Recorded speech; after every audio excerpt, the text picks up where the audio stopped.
The land of the free had a secret, not buried in a foreign regime, not hidden behind enemy lines. Right here, written into law, funded by the government, celebrated at state fairs, and taught in universities as settled science. Between 1907 and the 1970s, the United States of America ran one of the most aggressive human breeding programs in recorded history. They called it eugenics. And before it was over, more than 60,000 Americans had been surgically sterilized without their full knowledge or consent. Not in secret, in courtrooms, in hospitals, with paperwork, with a signature. It started with an idea. A Harvard-educated biologist named Charles Davenport convinced the Carnegie Institution to fund his research in 1904. His theory, poverty, crime, mental illness, and moral weakness were not conditions. They were inherited traits. He believed America could be perfected, not through education, not through opportunity, through elimination. If the unfit could not reproduce, their bloodline would die with them. The Eugenics Record Office opened in Cold Spring Harbor, New York in 1910. Field workers fanned out across the country, cataloging families, measuring skulls, scoring intelligence. They were building a registry of who deserved to exist. By 1913, state after state was drafting sterilization laws. Indiana had passed the first one in 1907. 31 states followed. The targets were not random. The poor, the disabled, the mentally ill, immigrants, Black Americans, Indigenous communities, anyone who did not match the preferred image of Anglo-Saxon perfection. They were labeled feeble-minded, morally delinquent, defective germplasm, language designed to make human beings sound like a biological problem to be solved. In the 1920s, eugenics went mainstream. It was not fringe science. It was celebrated. State fairs held fitter families contests, where families lined up to be evaluated like livestock. Blue ribbons awarded to those deemed genetically superior. Pamphlets distributed at booths. Children entered. Judges assessed. And the crowd applauded. A 1937 Fortune magazine poll found that 2/3 of Americans supported forced sterilization of the mentally ill. 2/3. This was not a fringe belief. This was the culture. Then came the Supreme Court. In 1927, a young woman named Carrie Buck sat before the highest court in the land. She was poor. She was alone. Her mother was already institutionalized. And she was asking the court one thing. Do not let them cut me, so I can never have children. The court ruled against her. 8-1. Justice Oliver Wendell Holmes, one of the most respected legal minds in American history, wrote the majority opinion.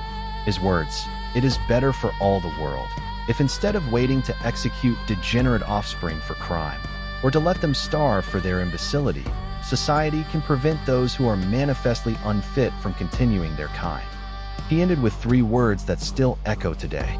3 generations of imbeciles are enough. Carrie Buck was sterilized. She was not feeble-minded. She was a poor woman the system had already decided it did not want. And that Supreme Court ruling has never been overturned. It still stands.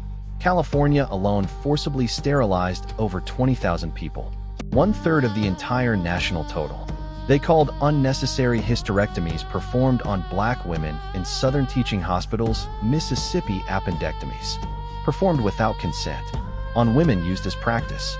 2 sisters, Mary Alice and Minnie Ralph, were sterilized in Alabama. Mary Alice was 14, Minnie was 12. Their mother, who could not read, signed an X on a form she believed gave her daughters birth control shots. That X cost both girls their ability to ever have children. In 1974, it was revealed that between 100,000 and 150,000 poor people were being sterilized every single year under federally funded programs. Every year. And then the story goes somewhere most people are not prepared for. Because across the Atlantic, someone was watching, studying, taking notes. In 1933, Nazi Germany passed the law for the prevention of offspring with hereditary diseases. It was modeled directly on sterilization laws from Indiana and California. Adolf Hitler had studied American eugenics literature. He wrote about the United States as the only nation making at least weak beginnings toward a better conception of citizenship.